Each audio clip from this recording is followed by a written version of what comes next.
દુર્લભજીભાઈ દેથરિયા, ધારાસભ્ય ટંકારા પડતરી। દુર્લભજીભાઈ, તમે અત્યારે હાઉસિંગ બોર્ડ કા રાજામાં આવ્યો છો, તમને આયોજન કેવું લાગ્યું ને શું કહેશો? આજે હાઉસિંગ બોર્ડ કા રાજા ગણેશ મહોત્સવની અંદર આવી ખૂબ જ અમે ધન્યતા અનુભવી છે।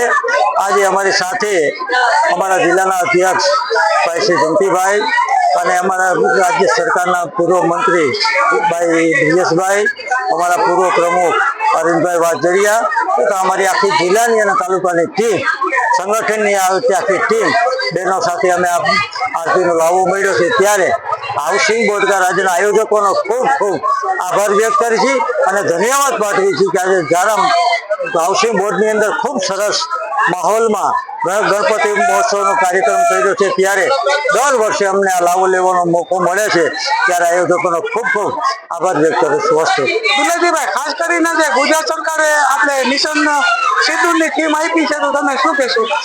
આજે ગુજરાતની અંદર ગુજરાત સરકારે એક ગણપતિ મહોત્સવની અંદર એક ઇનામની સ્કીમ આપી છે।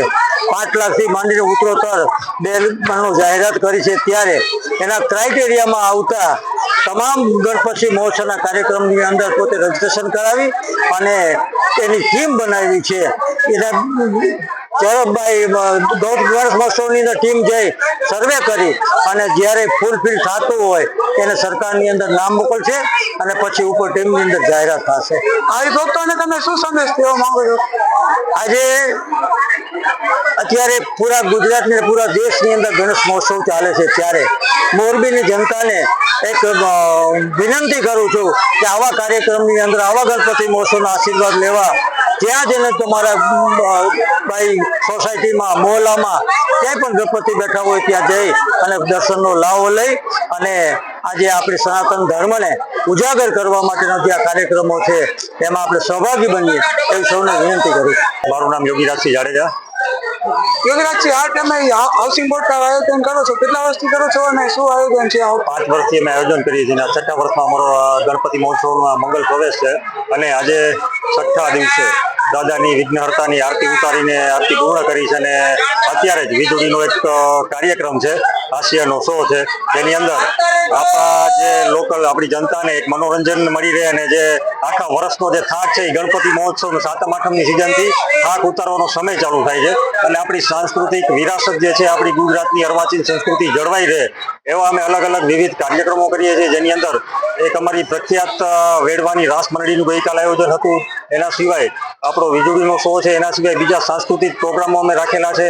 આવતીકાલે બીજો એક કોમેડી શો કાર્યક્રમનું આયોજન છે કે જેની અંદર કંઈક મોટિવેશનલ માણસોને કંઈક શીખવા મળે અને લોકોમાં જનજાગૃતિ આવે એવો સુંદર મજાનો કાર્યક્રમ કરીએ છીએ અને દરરોજ અમે 9 વાગ્યે દાદાની આરતી કરીએ છીએ અને 10 વાગે વિવિધ કાર્યક્રમો રાખેલા છે અને આ હાઉસિંગ બોર્ડ ગણપતિ મહોત્સવ દ્વારા અમારો જે કંઈ ફાળો એકત્રિત થાય છે બધું અમે ગૌશાળાના લાભાર્થે વાપરીએ છીએ અને અમારું જે ગણપતિ મહોત્સવનું જે અમારું ગ્રુપ છે એ દર વર્ષે વિવિધ સેવાકીય કાર્ય કરતું હોય છે, જેમાં ઘણા સ્કૂલના વિદ્યાર્થીઓની ફી ભરવાથી લઈને તમામ એવા સેવાકીય કામ જે ઘણા વર્ષોથી ચાલે છે અને એવા વિવિધ કાર્યો અમે આટલા વર્ષોથી કરીએ છીએ। આવનારા સમયની અંદર પણ ખૂબ સારી રીતે થાય એવા અમે પ્રયત્ન કરશું અને આ ગણપતિ મહોત્સવ દ્વારા આપણી જે તમામ લોકોને એક સારો એવો મેસેજ જાય અને બધા લોકો ભેગા મળીને દાદાની આરતી કરીએ અને એ દાદાના આશીર્વાદ બધાને હંમેશા મળતા રહે એના માટે અમે વિવિધ દાદાને આરતી કરીને કાર્યક્રમોનું આયોજન કરીએ છીએ। અત્યાર લગીમાં કોણ કોણ અધિકારી લોકો આવ્યા છે અને શું મહેમાન ગુજરાત સરકારના પ્રતિષ્ઠિત અધિકારીઓ આવેલા છે દાદાના દર્શન કરવા,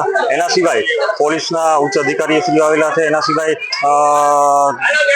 મહાનગરપાલિકાના અધિકારીઓ દર્શન કરવા આવેલા છે, એના સિવાય તમામ પક્ષના રાજકીય આગેવાનો, ધારાસભ્ય શ્રીથી લેવલ તમામ કોંગ્રેસ, આમ આદમી પાર્ટી તથા ભારતીય જનતા પાર્ટીના સૌ અમારા આગેવાનો દાદાના દર્શન કરવા પધારેલા હતા અને બધાના આશીર્વાદ દાદાના લેવા માટે સર્વ આગેવાનોએ દાદાના આશીર્વાદ લીધા હતા।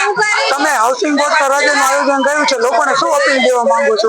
આના દ્વારા અમે ક્યાંક ને ક્યાંક બધા લોકોને સારો એવો મેસેજ જાય, એટલે કે જે તમને જેમ કીધું એમ કે ભાઈ આખા વર્ષનો જે માનસિક સ્ટ્રેસ જે છે એ આ ઉત્સવને એના માધ્યમથી ક્યાંક ને ક્યાંક માણસોનું થોડુંક સ્ટ્રેસ ફ્રી થાય અને ક્યાંક ને ક્યાંક બધા લોકોને આપણી પ્રાચીન અર્વાચીન સંસ્કૃતિના દર્શન થાય એના માટેનું અમારું મહત્તમ આયોજન એવું હોય છે કે ક્યાંક ને ક્યાંક આપણી પ્રાચીન સંસ્કૃતિ આપણે જાળવી રાખીએ અને લોકો એને કંઈક જોવે કે ભાઈ પહેલાના સમયની અંદર આવું હતું કે જે ખરેખર અત્યારની જનરેશનને ક્યારેક નથી ખબર હોતી અને એ બધાની નવી જનરેશન પ્લસ જૂના બધા કાર્યક્રમો બધાને મિક્સ કરીને અત્યારે બધા લોકોને સારું એવું આયોજન અમે પીરસીએ છીએ।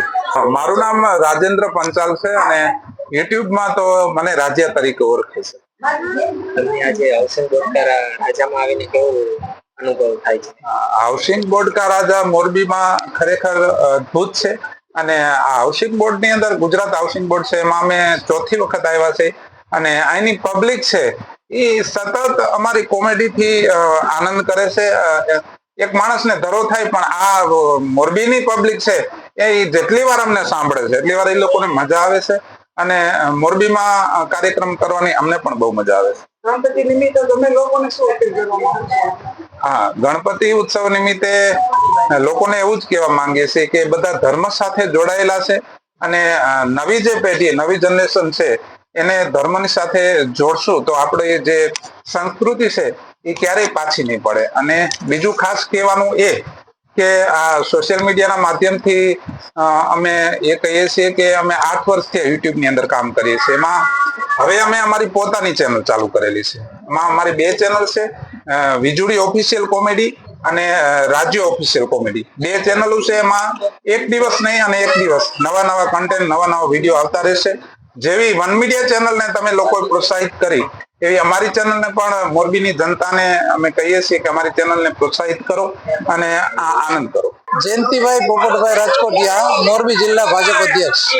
જયંતિભાઈ, હાઉસિંગ બોર્ડ રાજાનું આયોજન તમને કેવું લાગ્યું ને શું કહેવા માંગો છો?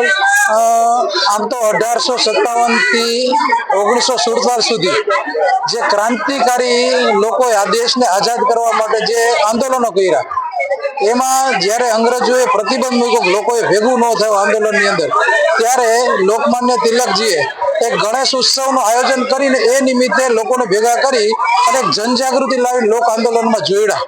અને એના આધાર ઉપર આજે આપણે જોઈ શકીએ કે આપણા દેશને આઝાદી મળ્યા પછી પણ આજે જે કાંઈ કામ થઈ રહ્યું છે અને ગણેશ ઉત્સવને મારી દ્રષ્ટિએ ખાલી ધાર્મિક કાર્યક્રમ નહીં પણ સામાજિક કાર્યક્રમ ગણાવી અને સમાજનું ઉત્થાન થાય એવો સંદેશો આની અંદરથી સતત મળવો જોઈએ.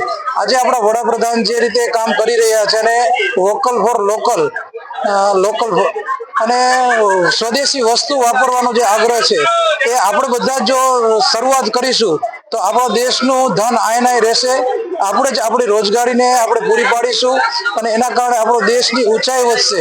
એવી જ રીતે સ્વચ્છતાનો જે વિષય છે કે આપણે એક સ્વચ્છતા જ્યાં ત્યાં કચરો ન ફેંકીએ અને આપણા ઘર પાસે, આપણી શેરી પાસે, આપણે જાહેર જે જગ્યા ઉપર પણ કચરો આપણે આપણી ફરજ માનીને સફાઈ કરીએ તો મને એવું લાગે છે કે આ ઉત્સવ છે ખરેખર ઉત્સવ ઉજવો ગણાશે. અને સમાજને પણ આ સંદેશો આપો કે માત્ર દર્શન કરતા આપણે મનોમન સંકલ્પ કરવો જોઈએ કે હું સ્વચ્છતાની અંદર હું ક્યાંય કચરો નહીં કરું, હું સ્વદેશી વસ્તુ વાપરીશ. અને આ દેશ જે વિશ્વગુરુ તરફ જઈ રહ્યો છે ત્યારે પણ આપણને એક ગૌરવ થવું જોઈએ કે વિશ્વની અંદર પણ અમે એક સૌથી મોટા અને એક વિશ્વને એક દિશા બતાવનાર લોકો છીએ એનો એક અંશ છું. તો આ ઉત્સવની અંદર આપણે સૌએ સાથે રહી અને આ ઉત્સવને સામાજિક ઉત્સવ ગણી અને એક સમાજની ક્રાંતિ તરફ જઈ રહે એવી શુભકામનાઓ પાઠવું છું. આ હાઉસિંગ બોર્ડના રાજા અને કાર્યકર્તાઓ જે કંઈ ખૂબ મહેનત કરી છે એમને ખૂબ ધન્યવાદ આપું છું અને એમનો ખૂબ આભાર માનું છું. પ્રવીણગીરીજી ગોસ્વામી.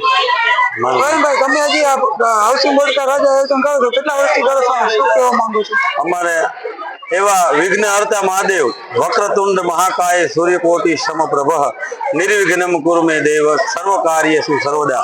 સર્વ વિઘ્નના હર્તા એવા ગણપતિ મહારાજની સ્થાપના આજે અમારે 5 વર્ષ પૂર્ણ કરી અને 6થા વર્ષમાં અમે મંગળ પ્રવેશ કરીએ છીએ. અમારું સુંદર આયોજન હોય છે. રોજે રોજના સાંસ્કૃતિક કાર્યક્રમો હોય છે, મનોરંજન કાર્યક્રમ હોય છે કે નાના બાળકોથી માંડી અને મોટાઓને પણ અનેરો આનંદ આવે. અને અમારા ગુજરાત હાઉસિંગ બોર્ડનો એવો ઉત્સાહ આપ જોઈ શકો છો. પબ્લિક જે આરતીમાં છે, રાત્રિના પ્રોગ્રામમાં પણ એવી પબ્લિક થાય છે. બહારથી માણસો અહીંયા દર્શન કરવા પધારે છે. એવા ગણપતિ મહારાજને અમે અહીંયા સ્થાપિત 6 વર્ષમાં મંગળ પ્રવેશ કર્યો છે. અમે કેમ છો બધા? મજામાં? હું છું ધનસુખ ભંડારી ઉર્ફે વીજળી. આનંદ થાય છે. અમે આ પહેલી વાર નહીં, અમે આ ચોથી વાર આવ્યા છે અને દર વર્ષે આ લોકોને અમારે એટલો એક ગાઢ સંબંધ થઈ ગયો છે કે કોઈ પણ સાંસ્કૃતિક કાર્યક્રમ હોય, નવરાત્રી હોય કે પછી ગણપતિ ઉત્સવ હોય, અમને બોલાવે છે અને અમે આવીએ છીએ અને અમે દિલ ખોલીને મનોરંજન કરીએ પણ છીએ અને સામે પબ્લિક હશે છે એના લીધે અમને પણ મનોરંજન મળે છે. અને ખૂબ આનંદની વાત છે કે આપણી ધાર્મિક વૃત્તિ છે અને આપણી આ સંસ્કૃતિ પરંપરા એને આ હાઉસિંગ બોર્ડમાં જે ગણપતિ ઉત્સવ હોય કે ગમે એ ઉત્સવ હોય એ બધા એકદમ સાંસ્કૃતિક કામ સરસ કરે છે અને અવનવા કલાકાર બોલાવી અને પબ્લિકને મનોરંજન આપે છે કે આપણે ઘરમાં તો ગણપતિ હોય, ગણપતિ દાદા મોર્યા એટલે કે સારા નઠા કામમાં બધે ગણપતિ દાદા મોર જ હોય, પણ આ એક એવો ઉત્સવ છે એને આપણે અપનાવ્યો છે કે આ 9 દિવસ આપણે એની પૂજા કરીએ છીએ, વિસર્જન કરીએ છીએ, અવનવા કાર્યક્રમ કરીએ છીએ. તો હરેક સોસાયટીની અંદર આવી એકતા થવી જોઈએ, નાત જાતના ભેદ ભૂલી અને એક સંગઠન કરી અને આવા સાંસ્કૃતિક કાર્યક્રમ આપણે કરવા જરૂરી છે.